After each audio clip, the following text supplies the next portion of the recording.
السلام علیکم ورحمۃ اللہ. الحمدللہ رب العالمین والصلاة والسلام علی نبی الکریم. اما بعد رب اشرح لی صدری ویسر لی امری واحلل عقدۃ من لسانی یفقہوا قولی. یہ آیت کا بس ہم نے ترجمہ کیا تھا لاسٹ ٹائم، اس کو دوبارہ سے ترجمہ کر کے انشاءاللہ تھوڑا سا ایکسپلین بھی کرتے چلتا ہے. السلام علیکم.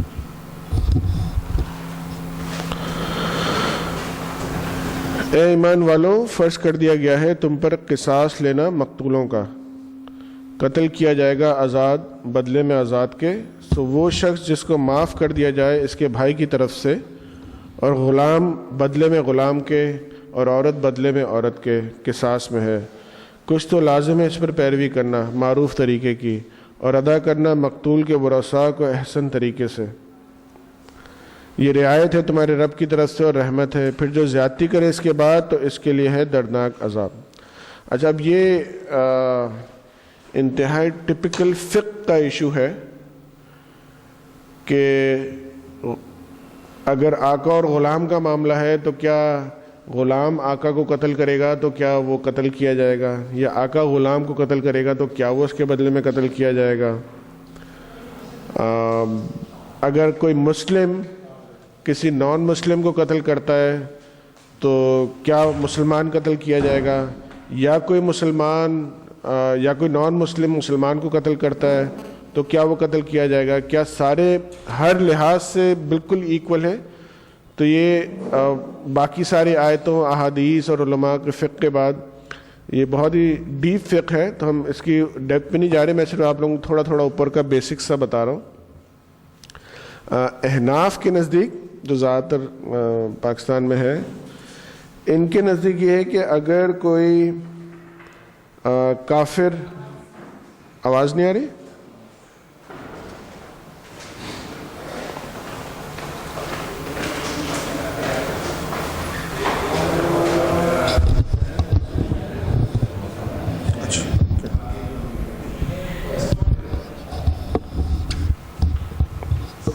وعلیکم السلام. تو احناف کے نزدیک اگر کسی کافر نے مسلمان کو قتل کیا ہے تو اس کے بدلے میں کافر قتل ہوگا. لیکن اگر کسی کافر نے یا کسی مسلمان نے کسی کافر کو قتل کیا ہے تو ان کے نزدیک مسلمان بھی قتل کیا جائے گا. لیکن یہ واحد احناف کی پوزیشن ہے. باقی تینوں فقہا کے نزدیک اگر کسی مسلمان نے کسی کافر کو قتل کیا ہے تو اس کے بدلے میں مسلمان قتل نہیں کیا جائے گا. یعنی پنشمنٹ تو ہوگی، جو بھی جج اس وقت کی ڈیسائیڈ کرتا ہے فقہ کے حساب سے. بہت ہی ٹپیکل قسم کا فقہی مسئلہ ہے یہ. پنشمنٹ تو ہوگی، لیکن یہ کہ اگر کسی مسلمان نے کسی کافر کو قتل کیا ہے تو وہ سچویشن نہیں ہوگی جو کہ کوئی مسلمان کسی مسلمان کو قتل کرتا ہے. وہ تو ایکول ہے کہ قتل کے بدلے قتل. لیکن اگر کسی مسلمان نے کسی کافر کو قتل کیا ہے تو احناف کے نزدیک یس وہ قتل کیا جائے گا، لیکن باقی تینوں فقہا کے نزدیک وہ قتل نہیں کیا جائے گا.